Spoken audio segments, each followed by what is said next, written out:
Hey folks, Evil DM here. I am back with another episode of Batman, the role playing game for DC Heroes. This time, I'm going to talk a bit about wealth and wealth rating, buying items, charity, and upkeep. A couple things you're going to need to figure out along the way because your characters will eventually want to buy something, whether it's just to buy something here and there for just the game, or they want to build something.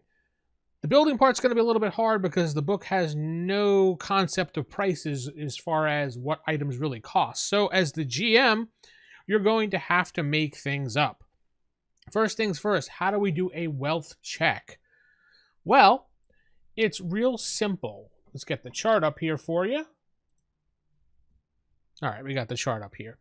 When doing a wealth check, the action value will be the wealth number versus the price of the item in APs. Now, to get that, let me just get this out of the way for you. We have to head over to page 8 or 9 in the PDF here, and we get an idea of what things cost in AP value, as you could see here. So let's just say you're going to buy something for $200.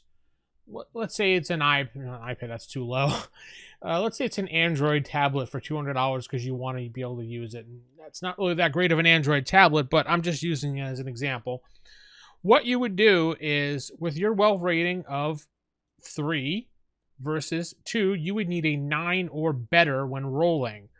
And it's the same rules apply. You can add hero points to it if you want and roll and boom, boom, boom. However many numbers you get is what you get. And then you compare it again to your 3 versus 2 and moving left. As long as you get at least 1 wrap. So if you're successful and you nail that 9, at least you bought it. You're done.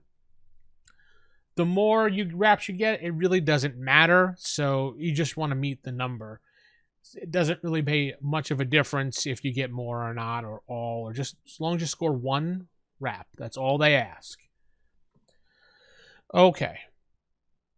Now, you can combine things as well. So if, say, you wanted to buy an Android tablet, you wanted to buy a PlayStation 4 and this and that, you go back to that benchmark chart and you take the Android tablet 2, 4, I think it's 3 actually, for the PlayStation, you add them together, 5, and that's now your your opposing and your resisting values. You can add them together like that. You can only do a wealth check, according to the book, once a week. And after that, you have to pay hero points to do another one. So let's say you went out and you bought your your Android tablet and your PlayStation. Then you're like, oh no, I need to go buy this. Well, you can. It's possible. You have to you have to spend as many hero points as 2 times your rating value. So if your rating value, or your wealth value, was 3, it now becomes 6, and you have to pay 6 hero points just to roll again. That's it. Once you're doing that, you roll, same process. Now there's a rule here called charity, which I really don't use whatsoever. But a player character who does not make any wealth rolls during a 1-week period can donate part of the character's weekly earnings to charity. Making a contribution in this fashion nets the player 5 hero points, which can be saved and spent however you want. Problem with that is you have to really keep track of in-time game, and generally a lot of people don't do that, but it's something I really don't play with, but you can if you really want to. I may just be like, hey, do you donate some of your salary to charity? Yeah, all right, here's 5 hero points. I may do that. But to really figure it out, you're going to have to go to page 94 or 95 here and look at the approximate value of income per year. So let's say it's not really that. Looking at these, you have to remember these are 1980 values here, and it really needs to be updated for modern day, because someone with a wealth of 5,000 per year, or annual income of 5,000 per year, or 10,000 is not going to survive. These are a sliding scale from 1989. I would suggest putting in 1989 terms into the web browser and figuring out what they are in 2020 terms just to get a good comparison of what the new AP is. And you have to probably figure out our new AP chart. But let's just go with this. And this is an approximate annual income. Don't forget, it's not final, it's approximate. You would break that down by 12 to see what they make per month, and then you would divide it by 4 just as an average to see what they make per week.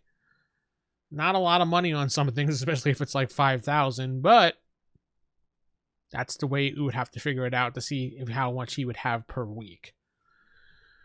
All right, so now the last thing we want to talk about is upkeep. And upkeep, is something that you have to do once a month in game. Is to see if the player character can maintain his lifestyle, maintain his whatever, pay for his bills, do this or that. So to do that, the character must roll their wealth check versus their wealth check. So going back to that chart. So again, let's just say my wealth was a 3. I'm going a 3 versus 3. So I need an 11 or better to maintain my wealth for the month. There's a couple weird things of math you have to do here when this happens, but let's say you do that and you make your 11, you're like, cool, you're done for the month. But let's just say you rolled and you got something like 16. You're like, all right, you're over that. You got 2 column shifts. Because of those 2 column shifts, you now add 1 AP to your wealth. So I went from the 3 to 4. I went from a 3 and now I'm at a 4. I'm still at the same level here, but it doesn't matter. I did increase it to a 4. So going forward, next time it happens, I will go to a 5. So while it may not do anything game-wise, you do have a better income per year, but you're still on the same level as a 3 or 4, regardless of what your income per year is.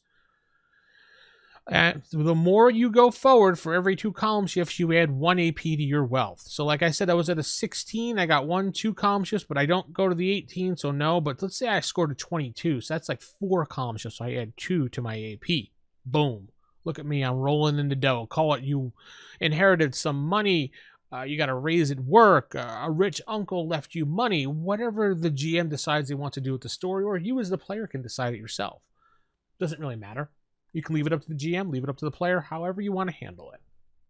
But with the good comes the bad. So remember, we had to roll that 11. But let's say we rolled that 11 and we got below that and we got a 9. Nothing really happens at all. You failed the wealth check. You didn't get the money. I mean, you barely scraped by, to be honest. You don't lose any wealth. You're fine. But should you roll below this 9 and get a 7 or a 6, which is in between this area right here, you're going to lower your AP by 1. It means you couldn't really scrounge up the money to pay your bills. You got behind in a couple things. Maybe debt collectors hit you up, things like that. You roll your wealth by 1. Let's say you get even worse than that. You roll a 5, 4, or a 3. You're lowering it by 2 points now. So you just went from a 3 down to a 1. Ooh, you're in rough times there. It gets even worse than that, though. Let's say you roll double 1s or the big old snake eyes. You are now considered bankrupt, regardless of what level you're at.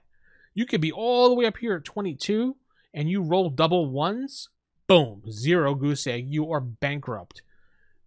You can make up a story for that, how you want to do it, but the book does recommend that the GM get involved, have a whole story that will affect the character and his bankruptcy, and also a whole path to getting you back on the track to, your wealth again was 1 AP, moving it up from there.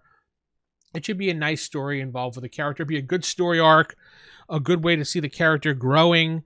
I think it'd be a lot of fun to do that. But that's how wealth checks generally work. As far as prices go for things, like I said, the benchmark table on page 8, or it's 9 actually, I should say. 8 right here for the money. You're going to have to look up items and kind of guesstimate how much things are going to be, because there's no real in this book. Now, when you get into other books, there's some things with some prices in them, but again, we're focusing on this book, and I'm giving you advice on how to use it for this book. So with that said, tell me what you think and how you handle wealth checks. Now, in other games that have wealth checks, and a lot of my games, I sometimes don't use wealth checks. We'll just use monetary value and just break it down that way, because sometimes a wealth check is a little bit weird. But I wanted to show you by the book how wealth works. So with that said, like the video, comment below, share the video so others can see how much this system is really good. And keep it original, keep it old school, and good night, everybody.